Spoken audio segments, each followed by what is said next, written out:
Bible പരിശോധിക്കുമ്പോൾ ധാരാളം ശക്തരായ സ്ത്രീ കഥാപാത്രങ്ങളെ നമുക്ക് കാണാൻ കഴിയും. അതിൽ പ്രധാനപ്പെട്ട ആളുകളിലൊന്നാണ് ദെബോര എന്ന് പറയുന്നത്.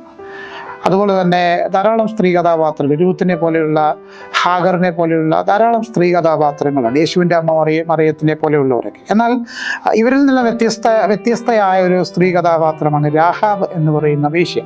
രാഹാബ് എന്ന വേശ്യയായ സ്ത്രീ, അവൾ യെരിഹോവിലാണ് താമസിച്ചു കൊണ്ടിരുന്നത്.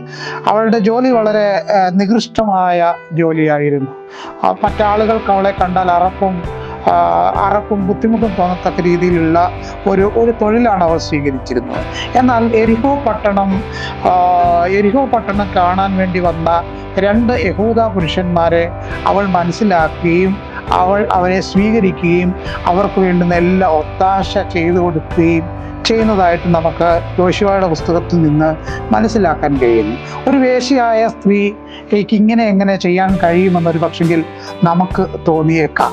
എന്നാൽ അവൾക്ക് ഈ വന്ന ആളുകളെ കുറിച്ചുള്ള ബോധ്യമുണ്ടാകുന്നു, വന്ന ആളുകൾ ആരാണെന്നുള്ള ബോധ്യമുണ്ടാകുന്നു, അവര് ഇസ്രായേൽ മക്കളിൽ നിന്നുള്ള ആളുകളാണെന്നുള്ള വലിയ ബോധ്യം അവർക്ക് ഉണ്ടാകുന്നുണ്ട്. അതുകൊണ്ട് തന്നെയാണ് ഈ സ്ത്രീ ഈ 2 പേരെ അവിടെ സ്വീകരിക്കുകയും പിന്നത്തേതിൽ വിശ്വാസവീരന്മാരുടെ പട്ടികയിൽ അവളുടെ പേരൊക്കെ വരുന്നത് നമുക്ക് കാണാൻ കഴിയും.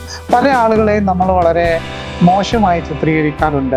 അവർ വളരെ മോശപ്പെട്ട ആളുകളാണ്, അവരോട് സംസാരിക്കാൻ പാടില്ല, അവരുടെ വീട്ടിൽ പോകാൻ പാടില്ല, അവരുമായിട്ട് യാതൊരു കൂട്ടായ്മയ്ക്കും കൂട്ടുകെട്ടിനും നമ്മൾ പോകരുത് എന്ന് പലപ്പോഴും നമ്മൾ ചിന്തിക്കാറുണ്ട്. എന്നാൽ രാഹാബ് എന്ന വേശ്യയായ ഈ സ്ത്രീയെ കൃത്യമായി പരിശോധിക്കുമ്പോൾ അവൾക്ക് ഒത്തിരി കുറവുകളും ഒത്തിരി ബലഹീനതകളും ഒക്കെ ഉണ്ടെങ്കിൽ തന്നെയും അവൾ തക്ക സമയത്ത് ആ 2 പുരുഷന്മാരെ സ്വീകരിച്ച് അവർക്ക് വേണ്ടുന്ന എല്ലാ കാര്യങ്ങളും ചെയ്തതുകൊണ്ട് ദൈവം അവളെ കാണുകയും വിശ്വാസ വീരന്മാരുടെ പട്ടികയിൽ അവൾക്ക് ഒരിടം നൽകുകയും ചെയ്യും.